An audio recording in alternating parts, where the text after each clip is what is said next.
It's getting close to the beginning of the new year, and if you have not yet already made a plan for how you're going to spend your money, then no worries, I got you covered. In this video, I'm going to take you through step by step, showing you from beginning to end how to set up your own financial plan for the new year.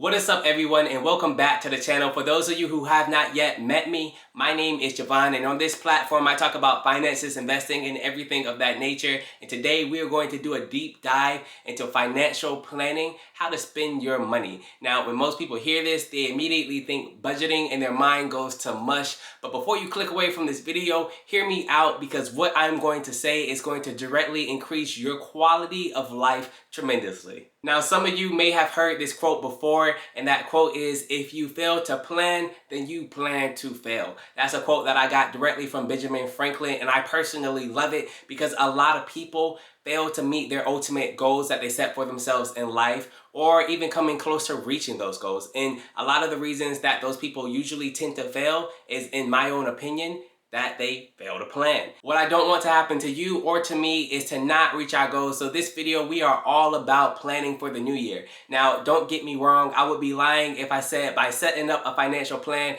you're going to be sipping Mai Tais at the beach by the end of this year, somewhere on a private island. But it is also not a lie for me to say that if you plan now, then your quality of life could dramatically increase, and so could your overall happiness as well. So stick with me, and we are going to go throughout everything. Now, at the end of the year, what I usually tend to do for the following year is to sit down, take an hour for myself, and plan out what that next year is going to be. So all of my wants, my desires, my dreams, my hopes, and everything in between is going to go into a document that is going to capture what exactly I want. Now, today in this video, like I said earlier, I am breaking down exactly that process that I use, and I'm sharing it with you guys in the hope that it's going to dramatically increase your overall quality of life. And if you keep watching towards the end of the video, I'm also going to reveal one of the best kept secrets by people who are truly good with their money. So before we dive into all of that, make sure you hit that like button down below to help this video go to other people who may need it. And also don't forget to subscribe to the channel if you have not already. With all of that being said, let's go ahead and dive in. So one of the very first things that I like to do is open up a Word document, and at the very middle of the page in big bold letters, I like to give things a title, which includes my name and also the purpose for this document. So for me personally, I'm going to call this 2021 Financial Plan, and underneath it, I'm going to say at my name, Javon Parker. And the reason I do this is because it gives it a nice look. It tricks my mind into believing that this is something authentic. It's very business-like. And I like to conduct my finances like a business, because businesses generally tend to do well. I want my finances to do well as well. Now, when it comes to managing your money and making financial plans, it comes down to you knowing three things: what you make, what you spend, and what exactly do you want to do. So after that is done, I scroll down to the next page and I enter in my projected income as a header. Under this header, we will write down how much we expect to get paid and how often, if you get paid once a month or if you get paid on a bi-weekly schedule, etc. It's important to write down the net amount here and not the gross. For those of you who aren't familiar with that term, net amount is what you get after the taxes and deductions and the savings and the medical care, blah, blah, blah. All of that stuff is taken away from your paycheck. Whatever is left over is that net amount. Quick note, if you're an entrepreneur with a different pay schedule, let me know in the comment section and I can show you an example of what you can do to keep up with your finances. After that is entered, we will make a yearly income estimate header and write down how much we project to get paid for that year. To calculate that, we just multiply what we expect to make every paycheck times the amount of times we expect to get paid. I wrote down 39,000 because I get paid on a bi-weekly schedule. And up above, I entered in $1,500 for a paycheck. If you have any other sources of income, make sure to write them down here and add those up as well. Okay, so now that we know how much you make, the next important thing we need to figure out is how much do you spend. Now, pay attention with me, you guys. I do things a little bit differently compared to some other people. I like to think about how I spend things in terms of categories. So for example, with my house, I spend things that are my mortgage or a rent, and utilities, cable, light, gas. Those things are going to go under my house category. I also have other categories in my life as well. I have a category called cost of living that incorporates my gas bill, my phone bill, the amount I spend on groceries. I also have a category related to car, which includes my maintenance, my car note, my insurance. I have different categories, and I like to keep things neat and uniform in those ways. You'll see it as I go along. It makes things a little bit easier for me. Hopefully it might make things easier for you. So yeah, let's just go ahead and dive into it. Let's make a header called projected expense. Under it, let's write down the monthly expense. Here we will break down what are we regularly spending in a month. I try to categorize things to make it a little simpler. For example, here I have a house category. Inside of this category, I write down all of the expenses that are house related. So if I have to pay the mortgage or the rent, if I have to pay utilities, if I have to pay whatever, all of that is going to go inside of house categories. I also have other categories as well, such as cost of living, and I also have a car category as well. You may have different categories for your own needs, but make sure you get all of your categories straight because it helps keep things in order.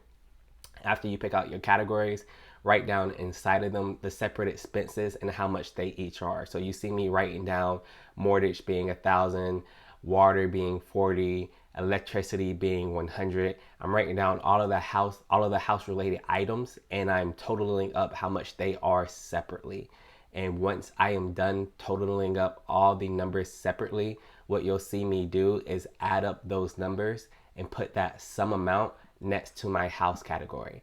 And that does me a really good purpose because I can look at a quick glance and see how much I'm spending money wise related to my house. And if I wanted more detail on what exactly that makes up of, I can look at the individual expenses and see this is how I got my number. So you'll see me do the same thing I did for house for the cost of living. And then the last thing that I'm personally going to tackle on this plan is going to be my car, and that'll just be like a car note and car insurance. Now, I'm doing this for an example for you guys to see how I handle my own personal things. My numbers are a little bit different. I chose 1,500 because when I first started working, like my first big boy job, that was about what I was making. So it seemed like a fair number to start off with. You might make a little bit more or a little less. It doesn't really matter because you can apply this method no matter where. So I did that for the house, I did it for cost of living, I did it for a car, and you can see that I have numbers for each individual category. So I have a number for a house, I have a number for cost of living, and I have a number for car for how much I'm spending in each category. Once you are done getting together all of your categories, what you're going to do next is take the number beside each individual category. Like, so for instance, for home, I have $1,204. Take that number, add it to your other categories. For my cost of living, it'll be $320. For my car, is going to be that number that I have listed there. Add all of those numbers up together and then multiply that amount by 12. If we're saying that we're spending this amount of money in a month, then if you multiply that by 12, that's going to be your total yearly expenses. So write that down underneath it like I just did. That is my total yearly expenses. Now, once we know how much we make and how much we spend, this is where the magic comes in. Let's make another header and call it leftover cash amount. The amount of cash you have left over is going to be your yearly income minus your yearly expenses. So go look above at your yearly income, jot that down, take that number and subtract what you just wrote for your yearly expenses. This is going to be the amount of cash you have left over after covering all of your basic needs. Here's the important part. If the number you get after doing this math is 0 or negative, then we have a problem. This means that you will either have to look at your yearly income and figure out how to make more, or look at your yearly expenses and figure out how to spend less. You can do one or the other or even both, but you can't go forward with this plan until you do either or both options. You can't set up and make goals for yourself financially if you aren't bringing in any money to cover those goals. So this part is very important. If that number is negative, you're either spending too much or making too little. You have to figure out how to either reduce your expenses or make more money. Now, if at this point you're thinking, Javon, my expenses are what they are, I don't know how to lower them, and I don't have time to have a job and make more money, don't worry, I got you covered. I'm gonna leave a link up above for you guys, and it is a link to my first video that is detailing how you can increase the amount of money that you keep in your pocket every single year. Okay, so usually we want to start with the end in mind. So I start with my own personal end in mind. And for me, for this document, I think 5 years out. You can go further, you can think 10 years out, etc. But I like to give myself 5 years out. And for me personally, some of the goals that I could be setting is I want to set aside $50,000 to invest in real estate in these next 5 years. In the next 5 years, I want to save up $15,000 in emergency funds. In the next 5 years, I want to put aside a certain amount of money that's going to go towards a down payment on a future house. Whatever you want in the next 5 years, I would say write that down here and let that be the starting point with where you want to go towards. Okay, so now that I know what I want 5 years from now, I can break that down into smaller chunks so that way I can reach my individual goal 5 years from now, but I can start working on that now. So let's say I want to have, like I said in my plan, I want to purchase 5 properties. I'll find out what it takes to purchase 5 properties every single year and put that aside as a savings goals. Or let's say I said I want to set aside $15,000 of emergency fund and have that ready for 5 years.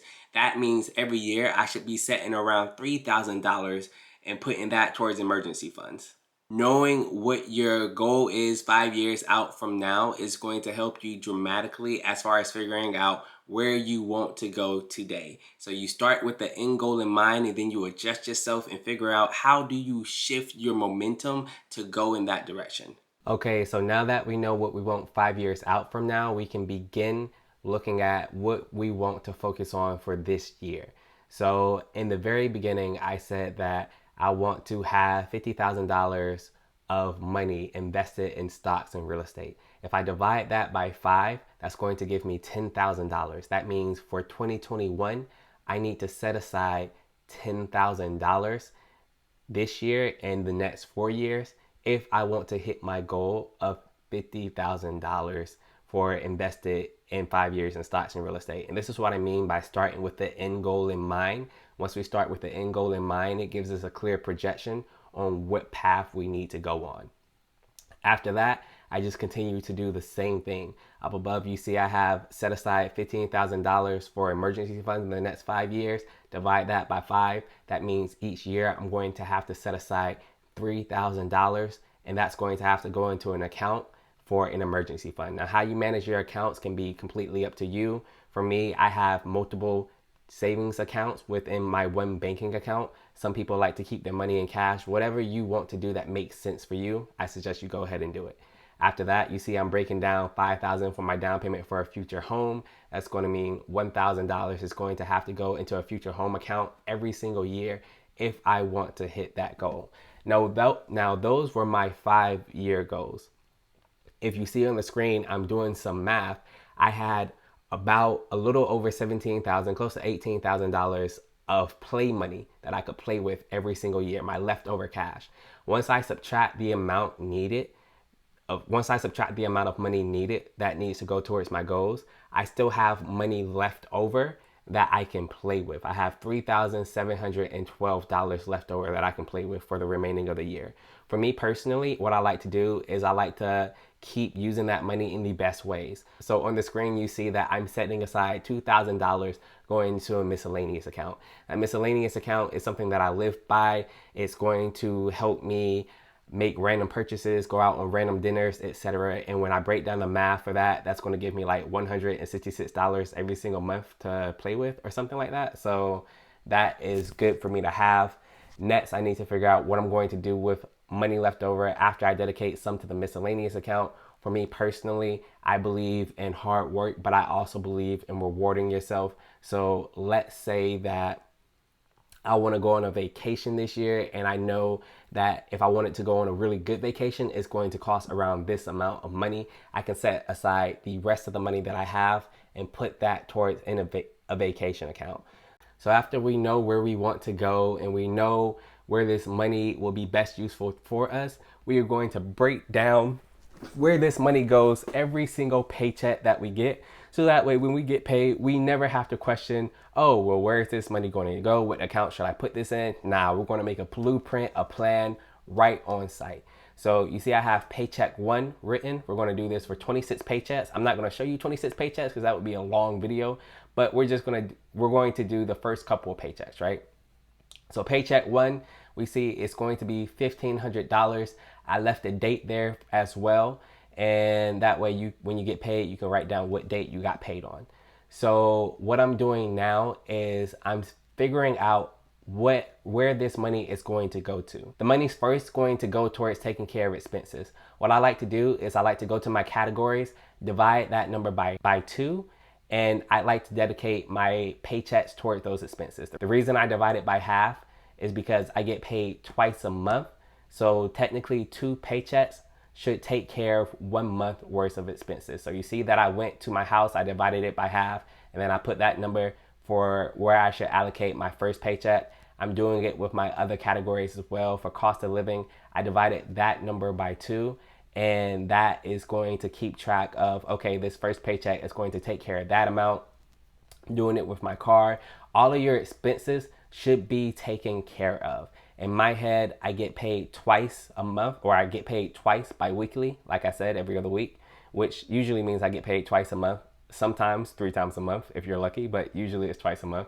So if I get paid twice a month, I know that if I split my expenses down in half, then combined, it's going to take care of the whole thing later on. So after you do all of that, you still have some money left over from your paycheck. You have to decide where that money is going to go. For me, I like to pick a goal that I want to tackle and dedicate that first bit of money left over going towards just that goal until I accomplish that goal. Usually I start with my miscellaneous account, hitting $2,000 for that account because I like to go out to eat. I like to have random whatevers. So miscellaneous will be better to fund first because when that money is needed, it's usually needed ASAP. So that's the account that I usually go ahead and fund first.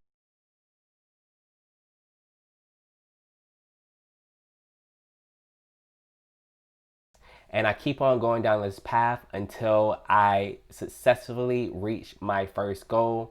So let's do paycheck 2, paycheck 3, paycheck 4. Let's go a couple paychecks out. You see that each paycheck is going to be basically the same thing. And I am dedicating money towards my miscellaneous account until I reach that goal.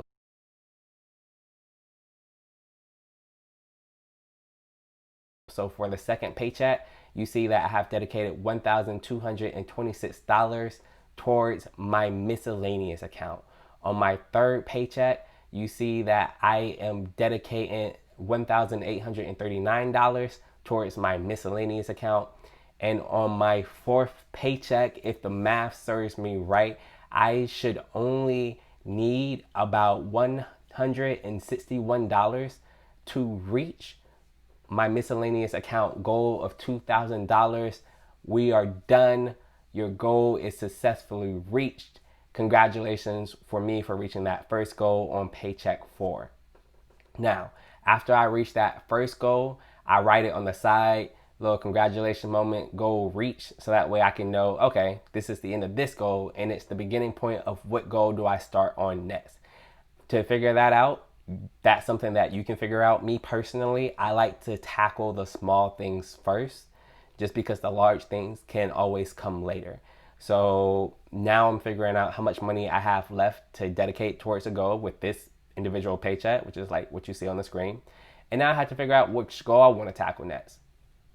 Out of all of these goals, which one should I hit next? The one that I'm probably going to tackle is going to be putting money in my vacation fund because it is the next lowest goal amount. and it's easier for me psychologically to reach these. When I reach these goals faster, it makes me feel better, and it makes me know that, okay, I'm doing a good job. I'm tackling multiple goals. So in my head, it's better to tackle the little things first, get the low-hanging fruit. The next goal for me to handle is my vacation account, funding that with what I said above, and then to keep progressing in that fashion. After I hit my vacation goal, I'm going to go back up to the list and figure out what is next on that list to hit. Now make sure, in this example that I have above, I only updated the miscellaneous YT, the year-to-date amount, to figure out how much I made for the miscellaneous. Make sure you update all the other things as well. You'll see me updating those a little quick through. So that is basically how I manage my whole financial blueprint for the upcoming following year. Now, here is one secret that I absolutely love to follow, and it is basically how I avoid lifestyle creep. Now, with this document, you see that I can afford to live in a certain type of way, affording certain type of expenses. Usually, people don't stay at their income though, especially when they're younger. They tend to move upwards and make more money. So as you make more money going on, usually what people do is they use that more money to buy more things. So maybe they get a newer car or a bigger house or more shoes or whatever, and they use up that extra bit of money that they make, and it all goes towards liabilities. I don't like doing that. Instead, what I like to do is say, hey, I'm making this amount of paper. I've shown that I can live this amount on paper, so I'm going to stick to that. And if I make more than what I put down on that paper, that's okay. That is going to go to an account called, let's say, unexpected direct deposits, right? Or unexpected leftover. We're going to put that money in that account, and at the end of the year, we're going to use that money in ways that are going to be beneficial towards us. So maybe we now have some extra money to throw on top for investing. Maybe we have some extra money to put into our emergency funds, or whatever you may have it. I love doing this because avoiding lifestyle creep is going to save you a ton of money down the wrong road and put you one more step closer to financial freedom. There you have it, guys. Now that you know how to manage your money, or you know how I manage my money, hopefully it's going to show you how you can manage your money and just go forth and make this next year the best year possible. Now, these aren't exactly my numbers, and it doesn't really matter, because as long as you know your numbers, you know what you're bringing in, you know what you're spending, as long as you can calculate that for you, then that's all that matters. This is how I do things. Hopefully it's been truly helpful. If you like the content, make sure that you hit that like button down below. And if you have not already subscribed to the channel, then what are you doing? I make wonderful content on investing, saving money, finances, etc. You'll find a lot on this channel, so make sure you check out some of the other videos. And with all that, you guys, I'm going to have to leave you with a peace, love, and happiness.